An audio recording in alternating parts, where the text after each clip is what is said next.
আমরা এই সংগ্রামী নারী রেশমার বিভিন্ন ধরনের কৃষি উদ্যোগ দেখেছি।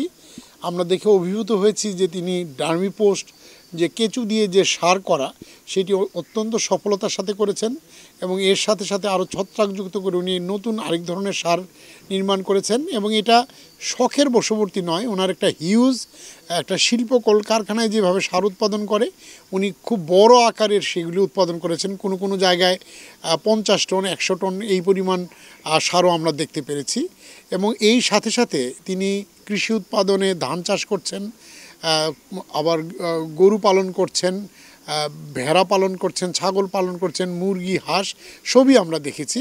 এটি শুধু অনুমিত কোনো সত্য নয়, একদম জীবন থেকে নেওয়া একটি সফল সংগ্রামী নারীর সফলতার গাথা আমরা নিজে চোখে দেখলাম। আমি যুব উন্নয়নের মহাপরিচালক গ্রেড 1 হিসেবে আমি তার এই উদ্যম দেখে আমি অভিভূত হয়েছি।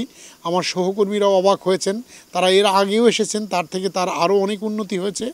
আমরা দোয়া করি তিনি যেন আরও সফল হন এবং তার এই যে সুখ্যাতি যারা অন্যান্য অঞ্চল থেকে তার এখানে প্রশিক্ষণ নিতে আসে এবং নানাভাবে এই সার গ্রহণ করে উপকৃত হয়, তারা তাদের এই কার্যক্রম অব্যাহত রাখুক এবং রেশমা আজকে আঞ্চলিকতা থেকে জাতীয় থেকে আন্তর্জাতিকভাবে প্রতিষ্ঠিত হোক।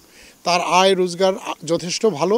আমরা চাই যে সে আরও সমৃদ্ধি ঘটুক, তার বাড়িঘর আরও উন্নত হোক, তার কৃষি উৎপাদন ব্যবস্থা কৃষি প্রযুক্তিতে তার যে নিবেদন সেটি আরও বৃদ্ধি পাক।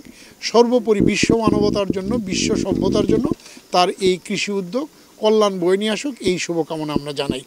প্রথমত হলো যে মাননীয় প্রধানমন্ত্রী যে কোনো নারীর যে কোনো উন্নয়নে তিনি কল্পনা করেন যে সব ক্ষেত্রে নারীরা এগিয়ে যাবে। আমাদের জানেন যে বিচারপতিদের ক্ষেত্রে নারী নিয়োগ দেওয়া হয়েছে মাননীয় প্রধানমন্ত্রীর উদ্যোগে, আমাদের স্পিকার নারী, আমাদের মাননীয় প্রধানমন্ত্রী নারী এবং বেশ কয়েকজন মাননীয় মন্ত্রী আছেন যারা নারী, এবং রেশমাও এক্ষেত্রে কৃষি উদ্যোক্তাদের মধ্যে একজন নারী উদ্যোক্তা এবং তার যেহেতু চ্যালেঞ্জ বেশি সেই জন্য সরকার, রাষ্ট্র এবং যুব উন্নয়ন অধিদপ্তর সবসময় তার পাশে থাকবে। যে কোনো ক্ষেত্রে তাকে যদি কোনো সহায়তা নিরাপত্তা দিতে হয় আমরা দিব ইনশাআল্লাহ। রেশমা এগিয়ে যাবেই। যুব উন্নয়ন অধিদপ্তর প্রথমত হলো যে তাদের যে নিয়মিত কার্যক্রমের আওতায় যে কোনো 84টা ট্রেডে প্রশিক্ষণ প্রদান করে। যে কোনো নারী যদি এই প্রশিক্ষণ গ্রহণ করে এবং প্রশিক্ষণের ট্রেডগুলির মধ্যে একটা বড় অংশ শুধু নারীদের জন্যই। আবার কিছু প্রকল্প আছে, যেমন বর্তমানে একটা আর্ন প্রজেক্ট অনেক বড় প্রকল্প, এখানেও যে 9 লক্ষ মানুষকে প্রশিক্ষিত করে কর্মসংস্থান সৃষ্টি করা হবে, সেখানেও মানে 60% হলো নারী। অর্থাৎ নারীদেরকে মূল্যায়ন করা যুব উন্নয়ন অধিদপ্তরের মূল কার্যক্রমের মধ্যেই পড়ে। কেননা আমরা যে 18 থেকে 35 বছর বয়সী যে যুব জনগোষ্ঠী ভাবছি তার অর্ধেকই নারী।